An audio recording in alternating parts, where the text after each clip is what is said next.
Welcome to Turn a Page, the official comic book club for Nerd Initiative. Each week, the NI Bullpen will be covering the world of comics, talking to creators, deep diving into some fantastic stories, and much more. Now let's hand it over to the team and turn a page.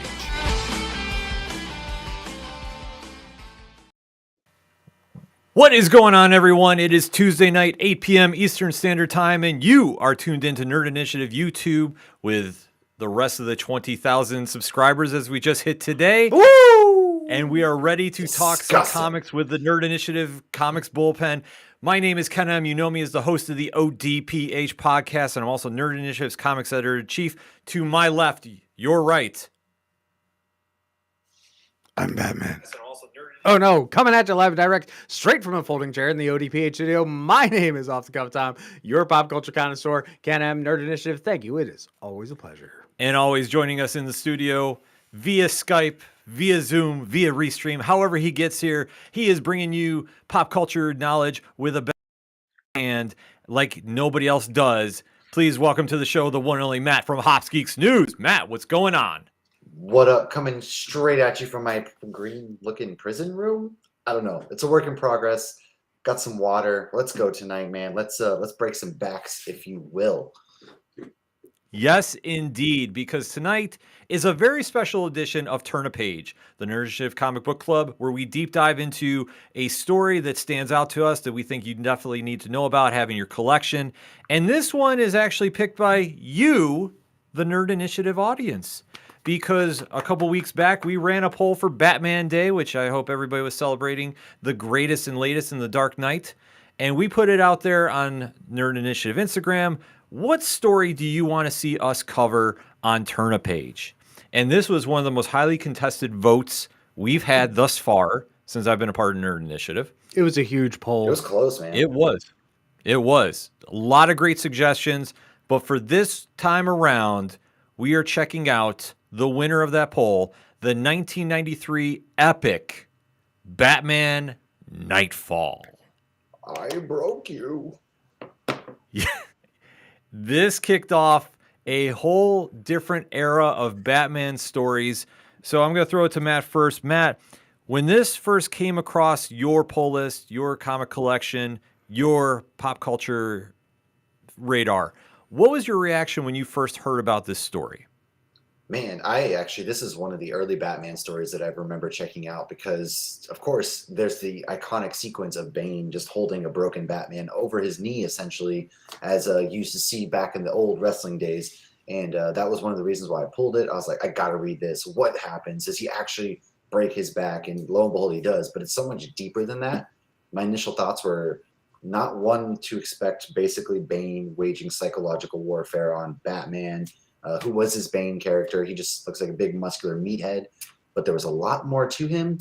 And I first read it obviously when they announced that they were going to be going to go the Bane route with Christopher Nolan's films, and it got me really hyped up for that. And of course, it's a long storyline. A lot happens in the storyline, but I promise you, if you've never read it and you stick through it, it's a very, very iconic and really good storyline, without a doubt. Absolutely. Tom, now I know this is kind of new to you, but what was your first reactions about hearing this story? Okay, the story is new. I will give you that. But I can recall 1993, a young Tom sitting in his dining room hearing about this on the news. Like, this was right, in the cusp of Death of Superman. So when this kind of comic book stuff hit, interestingly enough, standard media was picking up on it. Like, Action News in Philadelphia was Gary Papa and was reporting this, that they broke Batman. So there I am going, okay, wait, they just killed Superman. So now we've got the broken Batman. Now, I didn't grow up in a comic book culture, so I knew this was important. If it was on my news and my dad went, whoa, that's important to us. So I very clearly remember this and had the shock and awe then. And now here I am, X amount of years later, really diving into the book and not really having the knowledge, like where I thought the book was from my 10-year-old self to my year-old self. Yeah, I'm actually more appreciative of it now probably than I would have been then. For me, it was an interesting time.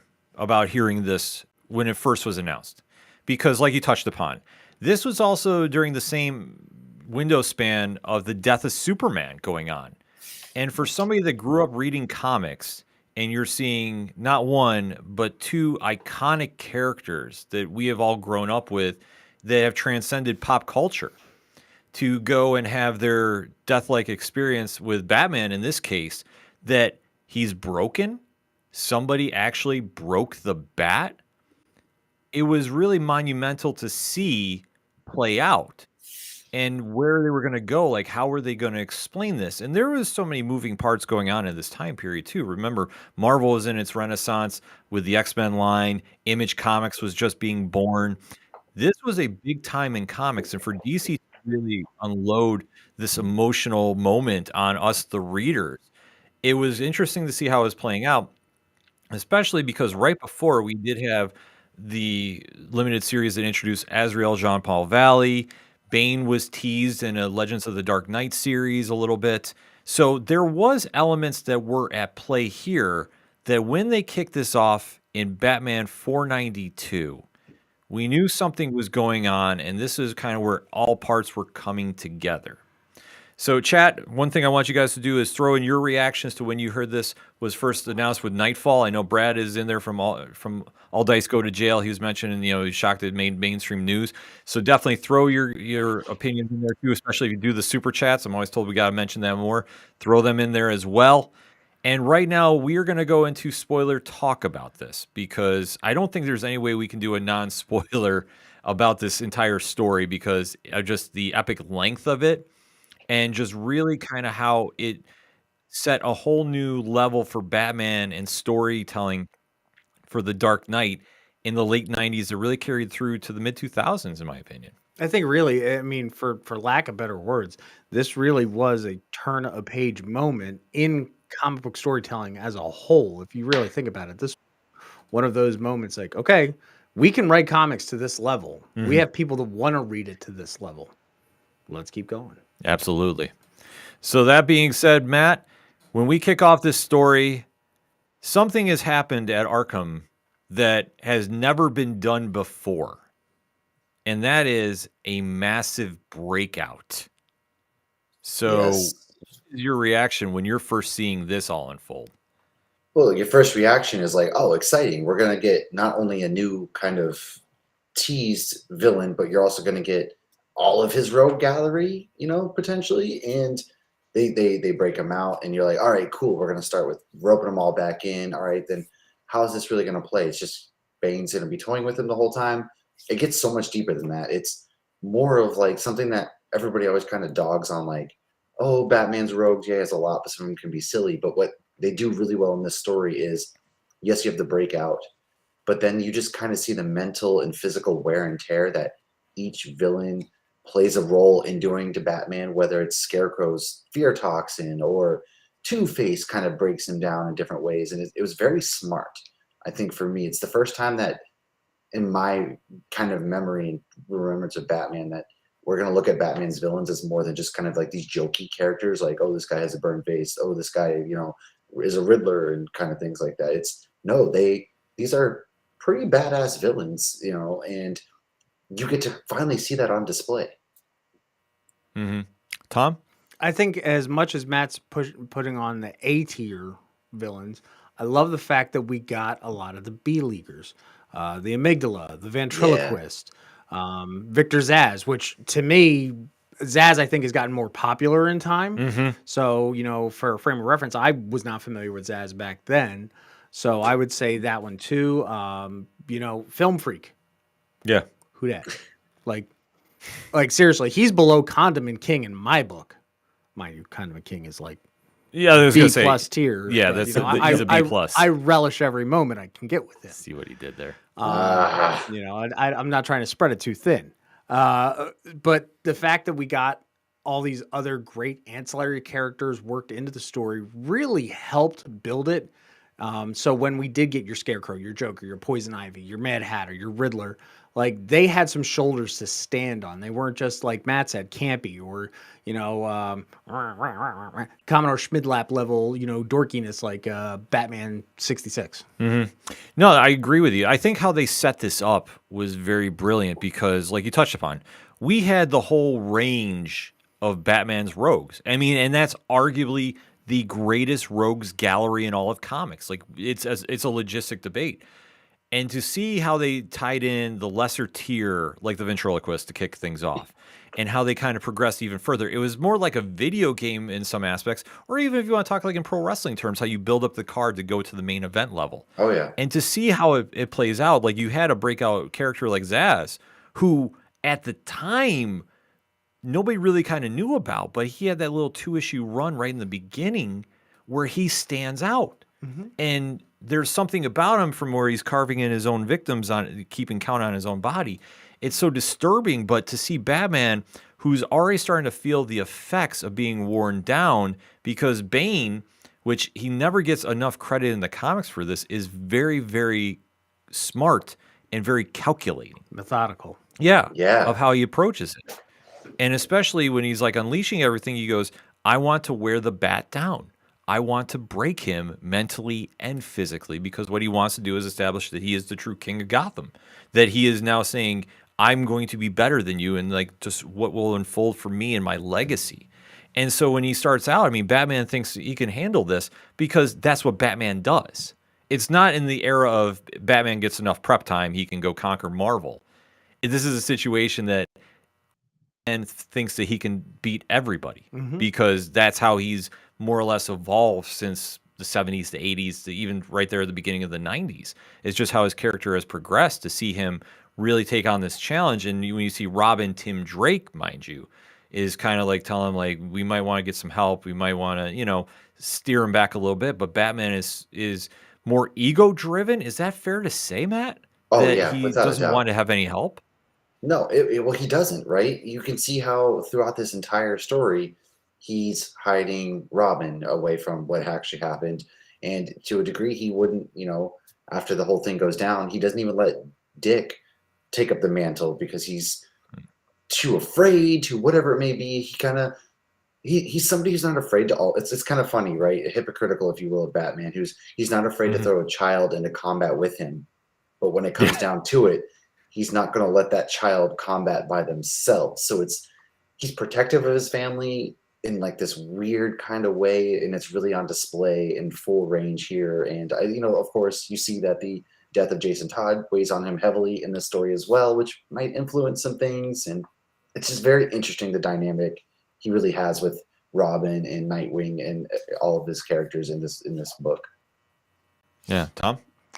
He hit the nail right on the head. I mean, there's so much stuff going on prior to this where Bruce's mind is. He is. I mean, it's literally it's the one bad day scenario. Yeah, I mean that's something they've always driven home with him too, especially throwing in the dynamic of Jean-Paul Valley, which I know really at the time wasn't on the Jason Todd level of anger. But it was interesting to see him play such a prominent role in this because he's somebody that literally just came in at the back end. And then you sit there and kind of say like, okay, Batman's training him to be his apprentice more or less. But yet he has this whole history of Robins that are his more or less, sons. But yet he's going outside to really train somebody else to take over the mantle. Because at the end of the day, I mean, we've seen this as recent as the most Batman and Catwoman Gotham War. Batman has this weird sense of family and justice and how he decides to keep them separated. It's a very fascinating dynamic because he, like you touched upon, Matt, he's very hypocritical in his stance. Because he wants to do something like this where, okay, I'm going to keep my family away. I'm going to be the one to step up.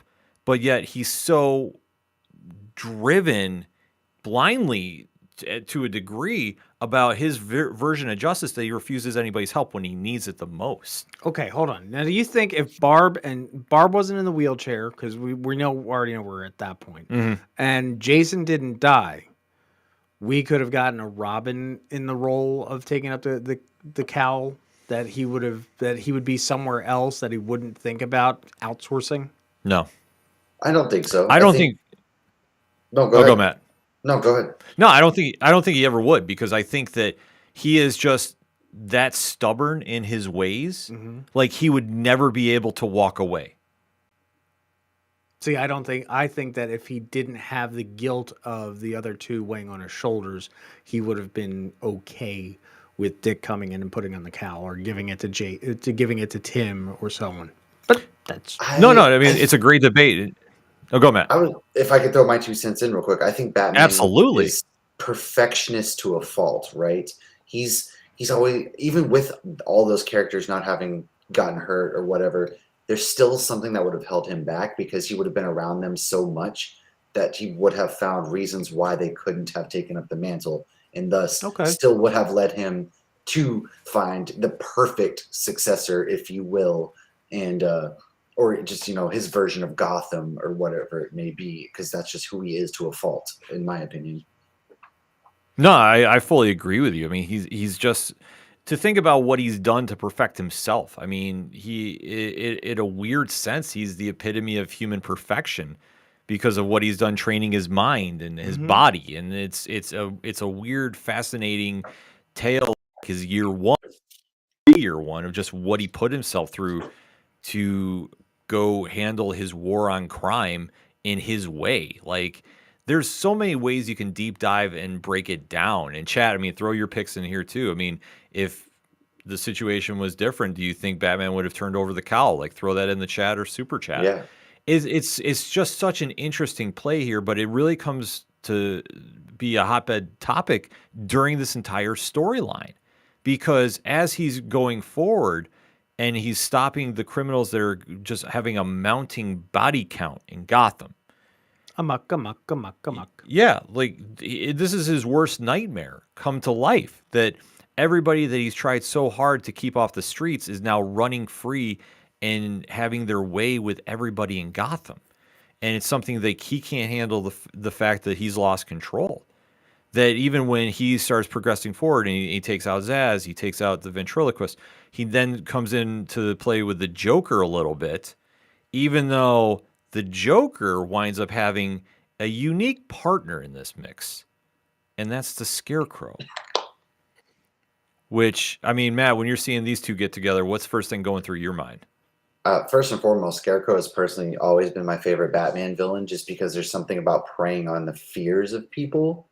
And then it just makes sense, right? You have one guy who, like, the clown prince of crime, Joker, the extremes he's willing to go to, and now you mix that in with, like, legitimate somebody who knows the human psyche and wants to just rip you apart from the inside out. It's perfect, and it's a team up we don't get enough in comic books, or even video games or movies. And it was one that I was really excited for to see in the movies that we never gotten. So hopefully one day we do. But yeah, I was pumped, obviously, because again, like, these are probably, in my opinion, two of the more feared villains of Batman. Yeah. I mean, Tom, what's your reaction seeing these two team up? It's one scary joke. Indeed it is. I mean, it really is, because, just like Matt said, building on that, you're taking the guy who can literally scare you to death and the guy who can make you laugh to death, and you put them together. That's a lot of 2 deaths. That's like 4 deaths. Just it really is. You got to think about it. Batman can beat anybody up, right? Like, they know they can't beat Batman with physical tools, so doing it mentally, that's scarier to me. Exactly. Yeah, it's crazy to see play out, but it's true, though, that he sits there and he has all these rogues, but when they team up, it's like he's never had a Sinister Six moment quite like this, because everybody is more or less against him at once. And he doesn't know what to do. And it's a situation, as the story progresses forward, you're seeing just more and more of a breakdown. Meanwhile, Bane is working in the shadows, making more of a footprint in Gotham, taking out crime lords and really becoming, for lack of a better term, the kingpin of Gotham. I mean, that's the way I took it. Yeah, that's a good way to put it. I mean, we even see that, like, even under the Red Hood eventually, You know, it's a really good way to just bring everybody together underneath one banner. And I don't know if technically, this is just my opinion. I don't know if if the Batman rogues were under his heel per se, but I would definitely say that they had a vile amount of respect for Bane and didn't want to cross him. I mean, you obviously saw what happened to Croc, and I mean, Croc's one of my favorite guys, one of my favorite rogues, just for the fact that, you know, okay, well, I don't like this. I'm going to fight you again. You know, and he got his arms busted up again. Like, Yeah, how wild is that to see? Killer Croc, who we've always known as a powerhouse, right. to face Batman, and yet Bane just runs through him and breaks both of his arms. I mean, Matt, describe your reaction to that panel. I mean, how can you not kind of be like, oh, this Bane guy is for real, right? He's to beat somebody who's so physically dominant like Killer Croc with ease, and you're kind of like, all right, this is a problem. This is the first time you really feel like Bane's a problem. Like, yeah, okay, Bane's too busy. Like, is he afraid to fight Batman himself? Like, what's his play here? And at this point, like, no, Bane has something more at play, and you could tell things from that moment on. You're like, it's about to get serious. Yeah. Like, it's absolutely wild to see this all just unfold. But yet, to see Croc get taken out again, and even he buys Batman some time. Like I say, it's just such a weird bedfellow that the enemy of my enemy is my friend. And you see that play out here, too, especially with Croc. And to see that is just absolutely crazy to see how you have just such a shift in dynamic. And it's something that still stands out to me when you're seeing this, because Batman, who's been keeping everybody at such a far distance, is now having to rely on one of his enemies to bail him out. Like, it's weird, but it works. Yeah. Because of just what Bane is doing. Because Bane is not here to make friends. Nope. Bane is here to make money and power. And that's what he's craving, especially driven crazy by the venom that Batman knows all too well is addicting, and that's why he would not go near it. But Bane has fully embraced it and really pushed himself in like, for lack of a better term, into like a very perverse Batman in his own right. And it's almost like, you know, facing the upgraded version of yourself. You're seeing this go forward. It really hits home because, like, Bane winds up getting distracted with Croc, so he doesn't have to get involved. And that allows Batman some time to get away, and it definitely does help. And that even kind of ties back into what Joker and Scarecrow are doing with Mayor Kroll. Because at this time, they've now gone after their own political power, so to speak. Yep. And they've kidnapped him. So Batman, in his weakened state, because one thing, too, is the timeline here. This is not exactly in 24 hours. No. This is over the stretch of months. To really put that emphasis on that, usually Batman's cases last maybe a week, give take. I mean, he's the greatest detective. But in this situation, he's getting physically worn down, running 24/7, trying to put everybody back in Arkham. And it just plays in such a big factor that when you get to this moment where he has to go against Joker and Scarecrow, finally, they wind up giving him such a dose of fear gas, it brings back one of his worst memories, and that's Jason Todd. Yeah. And when you're seeing this play out, I mean, Matt, what's going through your mind? It's without a doubt Batman's greatest failures. You know, Jason Todd. It's one that it haunts him. It's shaped who he kind of has become and why he's such even more of a control freak than he was before. And so that I'm glad they brought this back into the story, because it's definitely in this kind of scenario where you can clearly see that Batman's running ragged, and now even mentally he's being worn down. Now is a chance to really bring this part in, and you can see him just kind of unravel from this point on. And it's a great addition to the story. It just works in the context that they're using it here. Absolutely. Tom? What he said. Yeah. Absolutely. I mean, he again, it's so much so. I mean, I could give you at least 75 reasons, you know, that it's perfect to have Jason Todd, the replay right there. But simply, again, you're running ragged. You are so thin, like you're almost cellophane at that point. Like let's tear right through. Let's break you.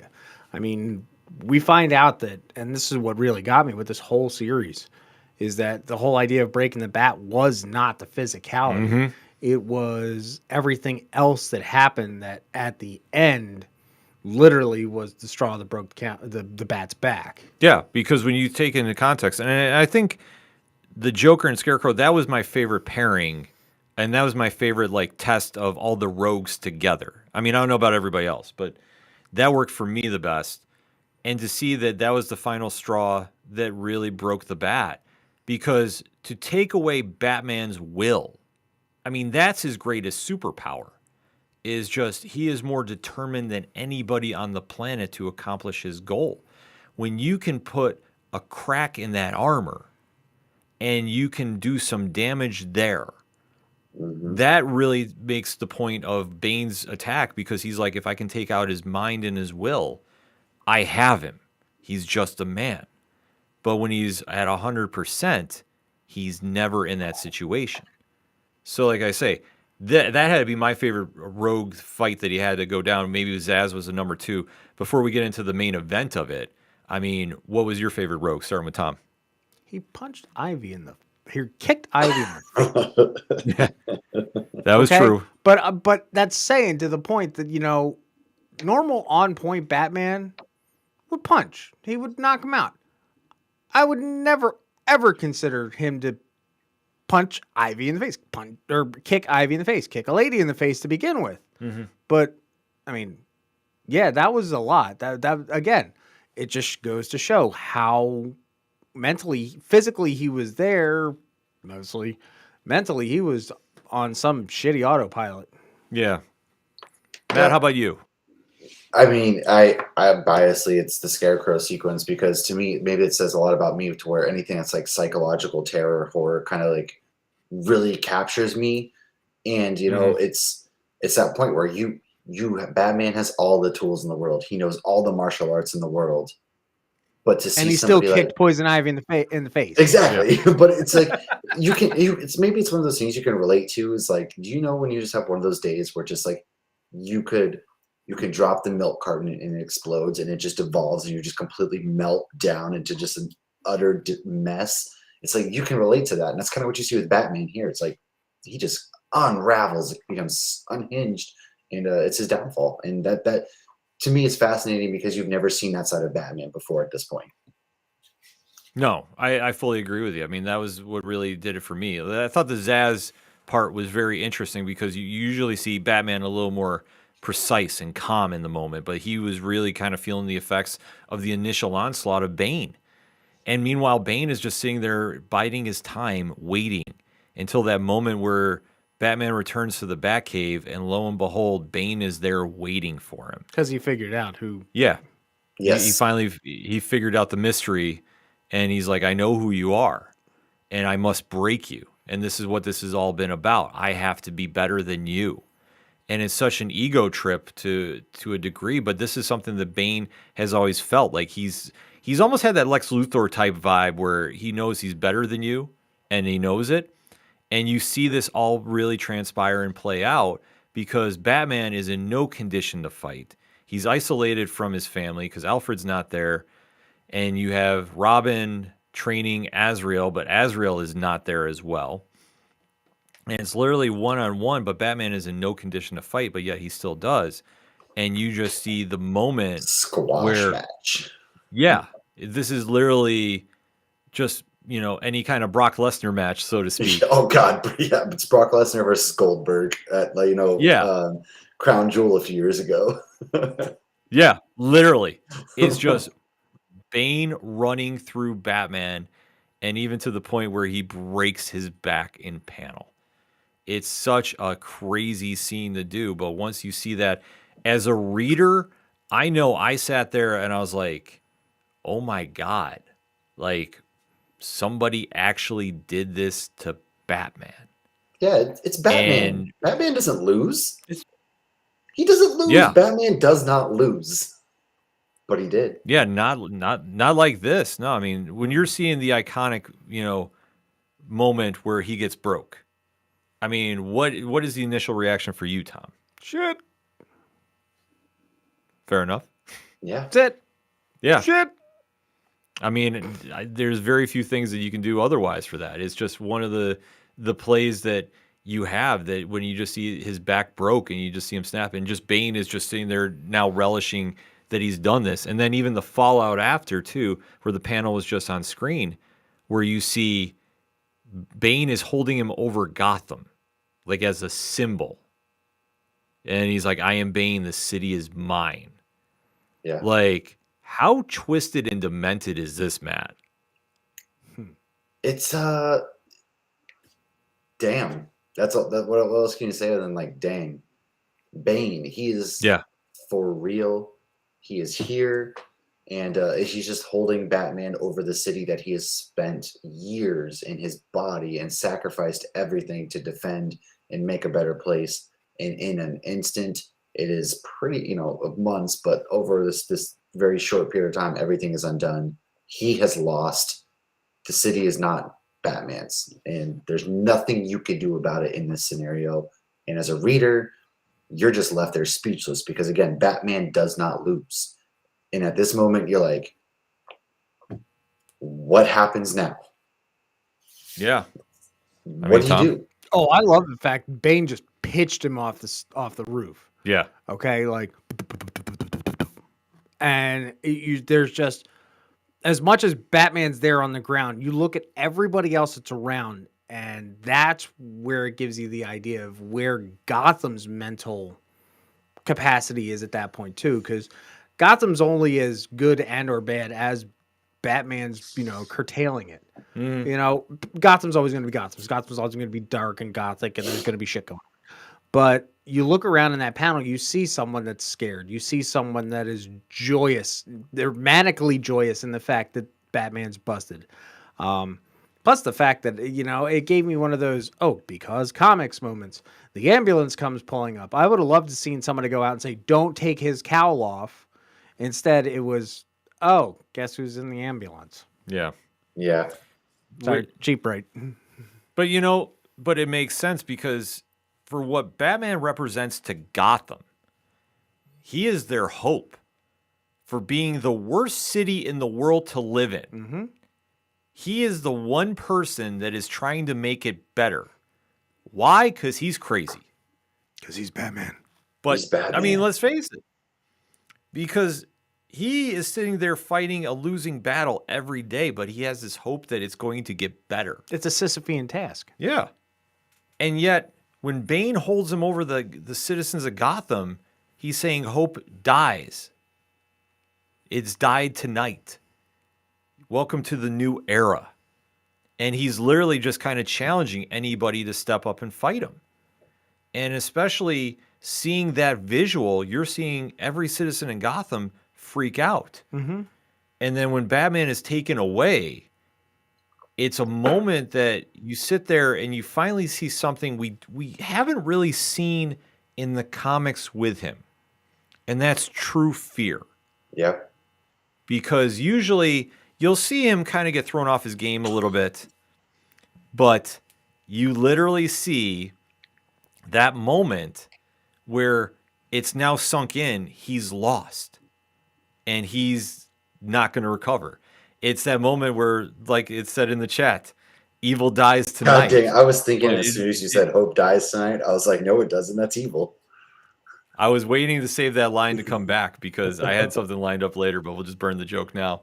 But it was a situation here where you see this moment and then Batman just has that doubt around him and he has to decide what to do with the cowl.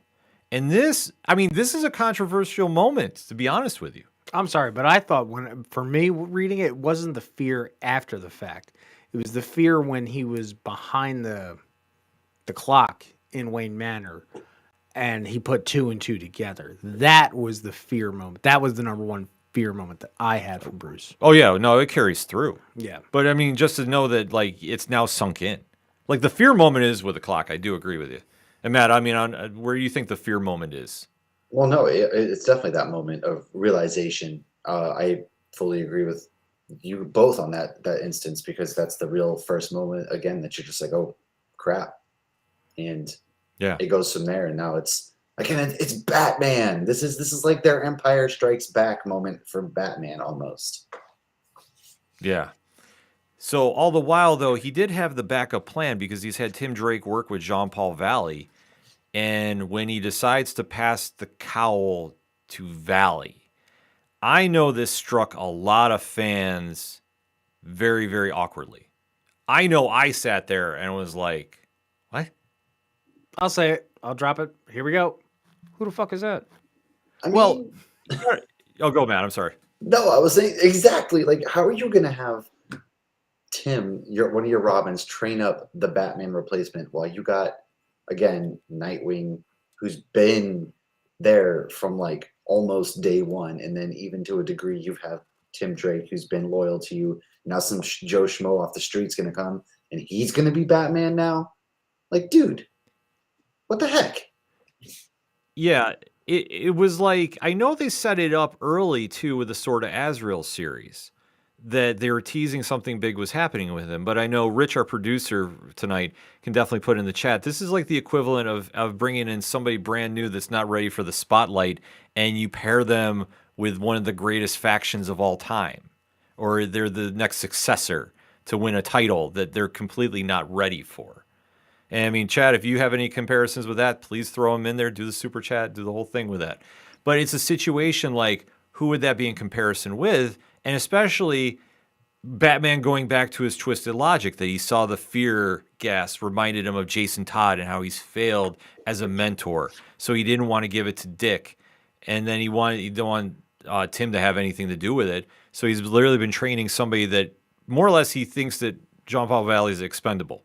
Not saying he's wrong, but he kind of is. This guy dies. It's all right. Fine. You know, we'll put the backup in real quick, and if he dies, all right, then you guys give me my third and fourth options. All right, geez. Yeah. Bring up the guy from C and D League, and then, save B for when we actually need it. Mm-hmm. And it's a situation, too, where you have Valley, whose story is very quick, that he's literally been trained to be an assassin by a secret organization, the Order of St. Dumas, to fill out their will. And yet Batman's been trying to de-brainwash him, but he still has that switch that he can go on and take over the cowl. And there is that scene that I know Rich threw up in the chat here. It's when you see him first go to action with Tim Drake fighting, and you see that first fist go flying. Mm-hmm. And just the impact he does, because it's where Batman, sometimes is held back a little bit. You see Valley suit just unloading, and there really isn't that hesitation. Like, he's like, if he dies, he dies. He's going complete Drago from Rocky IV. And this is really setting a pace that Tim Drake, who's always been the most level-headed Robin, is kind of going, wait, time out. Like, you can't go around killing people.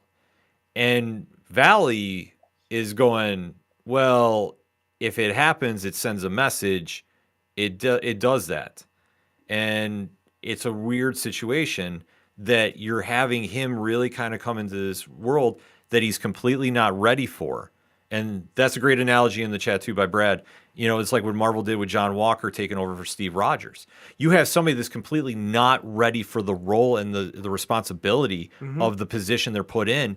And yet you're literally throwing in an unknown to do something you couldn't do. And then to watch it unfold, like Bruce is away trying to heal himself, and meanwhile Valley is diving more and more into the equation of he needs more, and he needs to do better, and he needs to find ways to enhance himself. And you see him start going to where he develops gauntlets for himself. Poor Harold. Yeah, which Harold, who has always made Batman's batarangs and weaponry, is now getting forced to make him more dangerous weapons that you're seeing exposed. Nope, actually, Harold didn't make it. He kept hiding out in the Batcave, and Jean-Paul was making it himself. Oh, that's right. He didn't want to be known that he was doing this stuff, so he busted up the cameras, and Ace, my boy, said, "Oh, no, bad." Yeah. So, but Harold was like, "No, nope, not my Batman, not my problem." Yeah, because as you see here, I mean, this is where you see the first gauntlets come in. And that's the moment that you see, like, okay, something's changed with Batman. He's an Ubermensch. Think about it. He's driven. He thinks he's the prime example of what it needs to be, and he has no remorse to do it. Yeah. And he really, that's why I say, it's the devil you know. Like, it's perfectly titled for this issue. because as you see, he's now gone more deeper into he needs to upgrade himself. And it keeps progressing, much to the fear of Tim Drake, who's going, I don't know if I'm going to be able to control this guy. And poor Tim through this whole story. I mean, that dude just went through some crap. I mean, just standing by on the outside looking in, like, I don't know how the heck this did not have, like, you really could have written a sequel or a parallel series just on Tim himself, if you really think about it, just of where he was psychologically. Yeah, I mean, Matt, what's your reaction to Tim Drake's role in this entire story? They kind of just like, he's just like there in this like, he's that angel on the shoulder the whole time. It's like, no, don't do this, Angel, no. Angel, yes, because that's just pretty much how it turns out. He's like, I hear you, but I'm gonna ignore you this whole time, which kind of sucks just to see him put in that role. Because he's Robin at the time, and so to see Robin just kind of cast aside and ignored, it sucks because Robin never really gets a fair shake, I feel like. Yeah, I mean, he's in a very weird position too, because when he even came in to replace Jason Todd, he took the role of Robin and went in a different direction, which I think Batman Bruce Wayne had always respected, that he kind of carved his own path and even becomes a greater detective than he ever could be, which is something that I wish they dived into more into the comics. Like I think that's something that is touched upon a little bit, but they never fully go into like a Tim Drake detective story. But in this situation, he's supposed to be the voice of reason to Jean-Paul Valley, but Valley is so determined in his own twisted sense to be better than Bruce because he's given this opportunity that he really starts taking some liberties and really starts becoming a more violent vigilante, which to think about, I mean, Batman has never been known to be a nice guy. He's just been a good guy. And to see Valley turn it up to 10, I mean, in these kind of situations, going into the final fight and knowing that he has to do this, Matt, I'll start with you. Do you think it's justified about his actions? Well, it's hard, right? Because we're talking about John's actions. Yeah. Okay, just make sure. Yes. So it's tough, right? Because on one hand, the whole city just watched Batman get mopped and discarded to the side. So he almost, at first, you're almost like, yeah, he needs to bring some brutality back to like let the people of Gotham know that like, hey, Batman still got you, kind of deal. On the other hand, Batman has lines he doesn't cross, and that's what makes him respectable to a degree. And so he's crossing all of those lines, and that's not what Batman is at his core. Batman is brutal, but Batman is, like you said, a good guy. Batman has rules he plays by. And so he's breaking what it means to be Batman and bringing it almost disgrace to, because then it's like, okay, Batman's back, but like we're also under the rule of another tyrant because that's not my Batman right there. What is this? That's not what Gotham stands for. Yeah. Tom? Yeah, I mean, it's the truth. I mean, I understand that as you know, Jean-Paul, he has this guiding sense of justice, and that's great, but so does Bruce, but they're on two very completely different levels. And it's one does not balance out the other. It doesn't wash in the end of the day. Because that's just a lot of blood. It's so hyper violent, comparing the one to the other. I mean, Batman will knock you out. Batman might get a few teeth out of you, but Jean-Paul is literally going to break at least 3 bones in your skull in one punch. And that ain't cool. That's not Batman. Yeah. Again, not my Batman, not my problem. No, but I think it's something that kind of reflected the times, though, too, because you have to think during the 90s era of comics, things were going more towards the Wayne Castles than they were of the Steve Rogers. Yes, a lot of pouches. Yep, and pouches were always in there, too. But in this situation, that's kind of where I think the writing might have kind of felt more influenced, that this was the rise of the anti-heroes. I mean, if you really want to break it down, and to see how you take an iconic character like Batman, make it a completely new character, and have him run with that idea, it's a very slippery slope to walk, because you have the legacy to live up to, but if you're trying to carve your own path, it's tough. And I think that when you're seeing this happen, you have to kind of put it in perspective of the ends are going to justify the means, but can he bring himself back from the edge? That's the true argument here, because he has to go to a place where Bruce couldn't go to beat Bane in this circumstance. And that's what leads to the ultimate showdown in Batman 500, where you finally have Jean-Paul Valley upgrade his suit so much that it looks nothing like Batman. He's unrecognizable. Yeah. It's like that person who was too obsessed with plastic surgery, right? They do one little thing. Oh, I'm just going to get this thing fixed. And by the end, they're completely can't What even do you tell who mean? they are anymore. Their face is melting. Okay. Yeah. What do But- you mean? But it's that kind of situation that you see this, and when they finally have the showdown, Bane is sitting there. He has no idea who Valley is, and he's saying, "I already broke you once. I'll do it again." And this is where you have Jean-Paul Valley go, "Evil dies tonight," and decides to go take him out. And one of the craziest fights all through Gotham City. Like, this ranges everywhere. He goes batshit crazy on him. He does. He legitimately does. I mean, when you're watching this fight play up, is this living up to the hype that you're setting, Tom? Oh yeah, absolutely. Like seeing where this guy, as he's progressing to the, to that point, knowing that this is what it's going to take out a guy who's that crazy, it does wash. It does level out, and it's what you needed. Mm-hmm. But at the same time, it didn't need to be the bat. Yeah. Matt, how about you? How's the fight I mean- going for you? Yeah, 100%, right? It's two crazy people.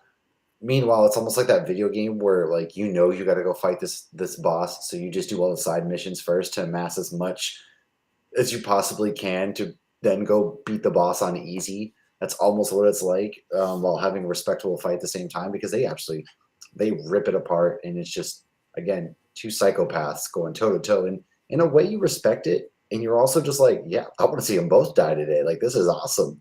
And It's like playing Final meanwhile- Fantasy VII all the way up to level 99 and still getting your ass whooped by Sephiroth. Yeah. Oh my god. But it's true, though. I mean, that's probably the perfect analogy for it, because you have to see Azrael go completely overboard in the violence and not even caring about the citizens of Gotham around him.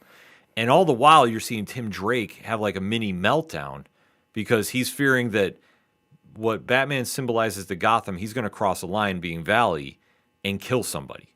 Yeah. And that is something that obviously Batman has had strong feelings about for many, many years of crossing that line. So then when you finally see Bane lose it and he's starting to lose his grasp there, the venom gets cut as they're fighting because Valley's already thought about this. Mm-hmm. And then you start seeing him get weakened. You just see Batman unload on him. And to the point where you have this moment where Azrael could go in for the kill shot, and you're seeing Bane is like asking for it because he can't handle the fact that he's lost. And then you just see Jean-Paul Valley go, "No, I'm just going to leave you broken and know that I did this to you." Like, just what a moment there. Meanwhile, you see all of Gotham's allies of Batman, Commissioner Gordon, Harvey Bullock, Lieutenant Kitsch, all kind of standing there watching and waiting for him to do something. And you're just seeing that even with the mayor fully backing him too, which was such a crazy play, that there's still some semblance of hope that the Batman teachings of Bruce Wayne are starting to seep through with Jean-Paul Valley before ushering in the end of Bane and a new era for Gotham. So that being said, what's your biggest takeaway from this book? Your favorite thing you loved about the story, starting with Matt? Oh man. To be honest, I think it was the final fight. It was a culmination, right? Because this is it's basically a two-part story at this point. And Mhm. this is the culmination to part one, where we see Batman fail. We see the descent into his mental well-being. And then you see on the flip side of that, like, everything that Batman almost hates is coming up to this guy that he thought was the perfect successor. But in the end, it's like, now wait. It gives you hope at large, because maybe Batman's getting through to even some of his, nemesis out there. If this guy, it just lost his mind, went mental. It was in the brink of killing somebody in a Batman suit. And he steps back and says, no. It's like, man, maybe Batman does wear off to a degree. Maybe Batman's really onto something, because even the craziest of people keep that in their minds. Fair points. Tom? My biggest takeaway is just don't overexert yourself. I mean, don't stretch yourself too thin. That's what I got out of it, because I mean, whether it's Batman and Bane or you and your own personal demons, just don't do it. Don't stretch yourself too thin. That's what I got out of it. I mean, yes, seeing Batman get broken and everything, that's what I got out of it. For me, it was ego is the worst drug known to man. Because you think about this. And he's the worst dad. Yeah. You see how ego ruined Bruce Wayne because he refused to get help when he needed help against a challenge he thought he could handle and he couldn't. You see that Bane's ego, as smart and as cunning as he was, could not handle the fact of a new challenger he just thought he could completely dominate. And yet he winds up getting publicly embarrassed and broken himself in front of the people that he wanted to be made a king to. And even Jean-Paul Valley, to a degree, that his ego pushed him so far past the brink that he wasn't anybody that was recognizable to anyone. Much so to the point that after this story ends at issue 500, the Jean-Paul Valley era of Batman is something that is a very polarizing subject with fans, because that's really not how Bruce Wayne has done business over the years. And it gets to a point that when Bruce eventually heals, he has to take the mantle back by force from Jean-Paul Valley. And it's a very cool story how that plays out. But it all goes back to the ego-driven point of, how much can one person take, and really shows the readers about what it takes to break and then rebuild. Because this is where we kind of see how everybody hits their rock bottoms, and then later on, how they build themselves back up. Is there anything that you did not like about the story, starting with Tom? I already mentioned the whole fact that the random ambulance that was already loaded up with Alfred and Robin, just like, oh, hey, look, they're there. Oh, loophole. That was my only one odd thing about it. That was about it. Matt, how about you? Yeah, if I'm nitpicking, it's that. I guess at a larger thing, it's why can't, just how bad of a mentor Batman really kind of is at the end of the day. But other than that, I don't really have anything that made me be like, I really didn't like this. I didn't really like that. Because for the most part, it's a really amazing story. Like, they really nailed it from every single kind of beat, other than like, I have to find something to nitpick at. Yeah. Chad, definitely throw your guesses in there. Super chat it up too. I mean, what is your pros and cons of this story? For me, the only thing I really didn't like was how Batman kicking Poison Ivy in the face. Well, that too. But I understood the reasons being is just he was so unhinged at that point. It was like he was just doing whatever it took to get through another day. The one area, though, I really, really did not like was the passing of the mantle to Valley, and the fact that we did get Dick Grayson to appear for maybe one page to catch up with Tim, and how he just kind of went like, well, he didn't choose me. Okay. And walk away. Yeah, that's fair. That I thought was like, of all people. At the same time, Dick would have done it out of... Oh, absolutely. They touch upon this later when, after Final Crisis, if I'm not mistaken, where we have this amazing Batman and Robin series with Dick as Batman and Damian Wayne as Robin. And they touched upon why. And then, like I say, when Dick's run as Batman is taking place, it's a big win. Like, everybody should check that series out. We might talk about that on here at a later point. But I just think for like what it meant at this moment too, that you had the Bat family as it was at the time, because remember, there was no real Bat family as there is today. Dick Grayson, I thought, should have had a bigger role in this story, just because of the history. But I understand why they didn't, but it was something that, as we got into that transition period, because after you see Batman's back broke, okay, where are we going from here? That's where I thought we should have had maybe Nightwing have a standoff with Jean-Paul Valley and say like, no, you have to earn the right, you have to beat me, or do something in that vein. Like, I think if they did something like that, that would have gone over a little more. My back cal has piqued its interest. Yeah. Like I say, if they did something like that, that's the only part of the story that I was like, okay, I think they fumbled the ball here a little bit. But they could also done that later and say like Knightfall, I mean, not Knightfall, but the other continuing stories. Because I mean, this whole thing with that, Asbats goes over 3 different parts between Knightfall Yeah. and then what's the next two? Night Quest Night and- Quest and so on. They definitely could have shoehorned that in there. I don't think that it would have been as. It's a great idea. Do not get me wrong. Oh, no, I get you. But I don't think that like right here we needed to have the setup, the knockdown, the finale to add in another fight between 2 do-gooders or quote do-gooders might have taken away from it. I think if we put it in somewhere else, it might have had a bit more impact. Yeah, I mean, it's just a great debate too at the time, but it's just kind of like how the story progresses, like with Batman going outside his normal train of thought to go get a successor for it. I just thought that just came off very awkward to me. But I understand why as the stories has progressed throughout the years, and then eventually all roads point back to Bruce getting the mantle back and having that talk with Dick and explaining why. So, I mean, it kind of retcons itself, but I think just in that moment, that's the only thing I would take away from it. But that said, we have to give our final grades on the story. So we will start with Matt. Matt, what is your final grade on Batman Knightfall? I'm going to go solid 8.5 out of 10. It accomplished what it set out to do. There's some really cool things. We got to see the Batman rogues, anywhere from the A tier villains to like the B and C tier villains. It gave us a lot to go over in a long time at that.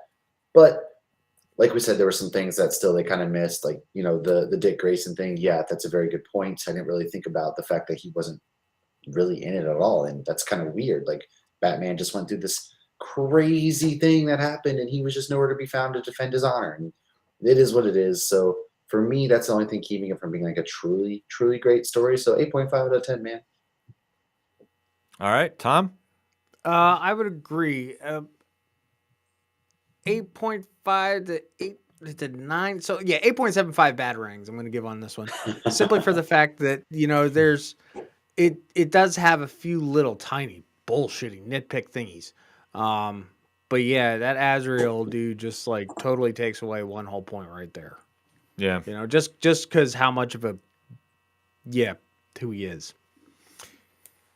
Batman Knightfall is, for its time, one of the most inventive stories you're going to read involving the Dark Knight. Yes. And to see how they, writing and art, really exemplified why Bane was such a dangerous threat and systematically taking out Bruce Wayne at his core, which has been his will to defend justice in his own mind. Yes. To see how that gets all torn apart systematically with taking a trip through his greatest rogues made for some very entertaining stories. Like I said, everything ranging from the kidnapping of Mayor Kroll to Victor Zsasz getting his moment in the sun to a few other key moments that honestly it never felt like filler when you're reading how this story was progressing, and especially for being 19 parts. Yeah. I mean, that's where it really kind of hits in, that nothing ever really felt like a filler issue. And I fully applaud that. It's just when we get to the end and after the bat is broken, where do we go from here? Because at that time, there's only a couple issues before we get to the finale. And that's where it's really an interesting dynamic that they kind of not sped to the end, but how we just show the quick breakdown of Jean-Paul Valley, who at the time is a relative unknown that we have only seen in a limited series, that we don't have that much investment in to go, oh, he's the chosen one to save Gotham. But it does make up for one of the craziest fights you're ever going to read in a comic in Batman 500. So with that said, I'm going to have to agree with Matt. I give this an 8.5 batarangs out of 10. It's one of the best Batman stories you're ever going to read. It's still ripple effects to this day of how Batman more or less works with others and how this moment really gives birth to the idea that he needs allies, and we get the modern day Bat family out of this. And to see how this all progresses as he was broken down at his lowest point, to see him build himself back up and have a new vision of Gotham is a very, very interesting tale to be told for a character that's been around for 80 years. So definitely one, if you haven't checked this out, go hit up your comic shops, check it out, go hit up DC Infinite, take a deep dive on it. Like I say, it's a long read, but you're never going to get bored of it. You're going to see the systematic breakdown of the Bat and the rise of a new character and a new stat quo that ultimately comes back full circle with a bigger and better Bat. Before we get out of here this week, we do have some new comic book day picks because it's going to be Wednesday, and you know what that means. It's new comic book day at your local comic shop. So, Matt, what do you suggest to pick up this week? Well, nothing too crazy, except for, of course, Cap Wolf and the Howling Commandos issue number 2. Man, the team is back, and if you're a big fan of the werewolf kind of horror vibe, you get to see Captain America as a werewolf. This is a story that's really setting up to be something cool. You get to see like the Howling Commandos and just a lot of fun, man. That's all I can say about this story. So make sure you're picking it up. Stephanie Phillips, one of the best writers out there right now. I can tell you without a doubt, she just gets this character, man. And the entire creative team working on this comic in particular knocks it out of the park. So go to your local comic book shop, pick that one up, but also pick up all the other good comics that are out there for some really good creators, such as the ones that these fine gentlemen are about to tell you about. Absolutely. Tom? I would say that because we're talking about Batman, and I'm going to do my worst Bane as possible, but more like the Harley Quinn kind, it would definitely be the Dawn of DC. Batman and Robin number 3 comes out tomorrow. Look at this gorgeous artwork.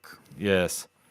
That's all I got. I mean, seriously, you can check out the fantastic review that we're going to have up on Nerd Initiative tomorrow. It is such a great run that they're doing here at Dawn of DC. Everything is just new. It's a nice refresh, and it really draws you in. Yeah, this series, I mean, written by Joshua Williamson, and don't we know him somewhere? Oh, we do know Joshua very, very well. But just very quickly though, with everything to touch upon what you said about Dawn of DC, everything they've been doing with this has re-energized me as a fan of the heroes and what made me fall in love with superhero comics, and especially the Batman and Robin run right now. It is absolutely amazing. And if you haven't checked it out and you really want to see a very, very cool story, definitely make sure you pick this up. Also, The Outsiders #1 is out this week too. So you want to see that. Hive Mind taking their stab at the legendary DC team. Enough said there. For me, though, a lot of great picks. Like I said, these gentlemen had some. I have one from, well, actually, I got to remember. Almost forgot. We touched upon Joshua Williamson. You definitely want to make sure you hit that like and subscribe for Nerd Initiative YouTube, because Friday morning, there's a little special interview that we're going to be dropping that is going to be having a lot of buzz behind it.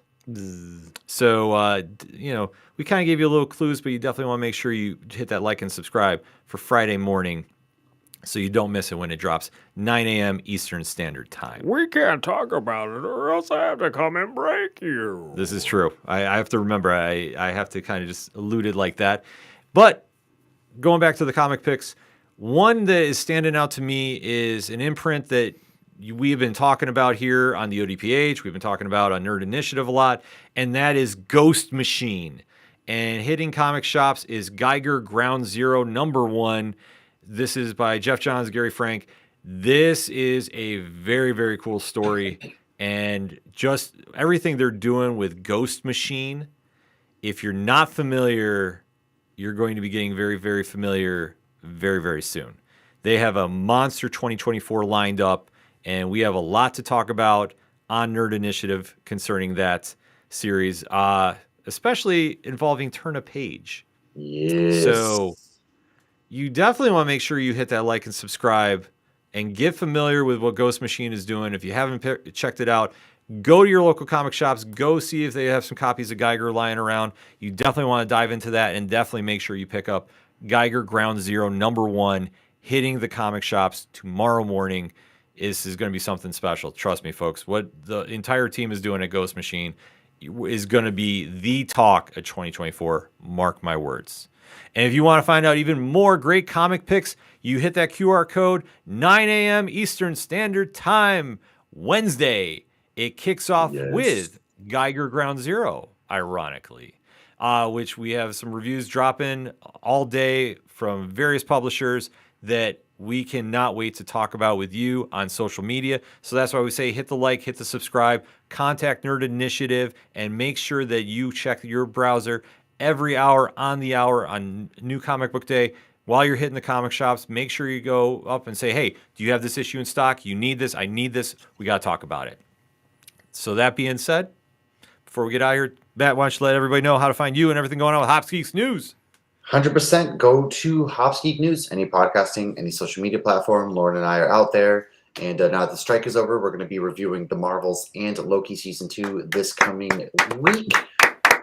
We did it for 3 years anyways. Currently out right now, though, if you did see the movie and you're very curious as to about, Monica Rambeau's powers, we did drop a deep dive into, Photon, aka Monica Rambeau, and give a little background on her comic book character. Check that out. But that's where we're at each and every week. Mondays are new episodes. Wednesdays, right here on Nerd Initiative, are both Lauren and myself. And shout out to Lauren, because don't take my word, don't take Ken's word. Go look at Dark Horse. All I gotta say is go check out the Dark Horse socials. You will see that Lauren is absolutely killing it with her reviews, and her words should speak loudly enough for herself. Just go check them out. Just read them. She's the best. Yeah, Lauren is absolutely killing it right now. So if you haven't checked her reviews out, seriously, go check her out. Check the rest of the team out. A lot of great stuff is happening in the Nerd Initiative Bullpen. So definitely make sure you check out those reviews. Tom? I'm right there. Yep. Well, no. Now I'm right there. Go. All right. Guy in the chair. All right. You guys can check me out all online. Check out all my reviews. Check out my interviews. Check out all the stuff, all the dice, all the things all around the internet. And just my lazy, funny, like, how can people not play these TikTok stupid games that I do when I'm bored at work on overnights on TikTok, because I'm like, I can figure this out in 6 seconds. Because that's things. Other than that, besides the QR code right up there, don't forget, with all the comic books coming out tomorrow, boom, right up here, you also got your local comic shop locator. Make sure to support all your local shops, because, we love you, Justin. Absolutely. Make sure you go shout out your LCS wherever you're at. Hit us up and let us know where you're picking up your comics from, because there's a lot of great stuff to pick up. And if you want to find more recommendations, hit that QR code on the screen right now to find out what I'm doing, and Padawan J and the rest of the ODPH team at odphpodcast.com, and all our social media links, because we have a lot of stuff that we'll be breaking over the next couple of weeks, especially the Cheersies nominations are going to be getting announced on Black Friday. So the Nerd Initiative Bullpen and I and a few others are hammering out who is going to be making the nominations this week. So the ballots will be dropping on Black Friday at noon Eastern Standard Time. So going to give that away a little right now, but I got to get with the rest of the bullpen. We're going to hammer this out. And then the award show will be taking place first week of January on Turn a Page. Super excited to bring the Cheersies over to Nerd Initiative this year. So a lot of good things happening at Nerd Initiative. So as the screen always says, make sure you drop that like, make sure you drop that subscribe, make sure that you are following Nerd Initiative YouTube, because there is a lot of content on the way, along with Turn a Page, along with Wrestling Night Live. Wrestling Night Live. Every Thursday night, 8 p.m. Eastern Standard Time. Rich, myself, and some of the other members of the wrestling team are going to be on talking about the latest and greatest going on, especially this weekend. We're going to be talking about the sweatshirt that I'm wearing right now, and that's a little AEW, because they have the full gear happening this Saturday, hopefully within 4 hours. Fingers crossed, but I can shoot my shot. We'll be talking about that card this week and a whole lot more, so make sure you hit that like, make sure you hit that subscribe, and we'll go from there. But in the meantime, remember, when you're at the comic shops and you have a great issue in your hands and you see somebody struggling to find something, hand yours off to them, tell them to turn a page. We'll see you next week. Oh.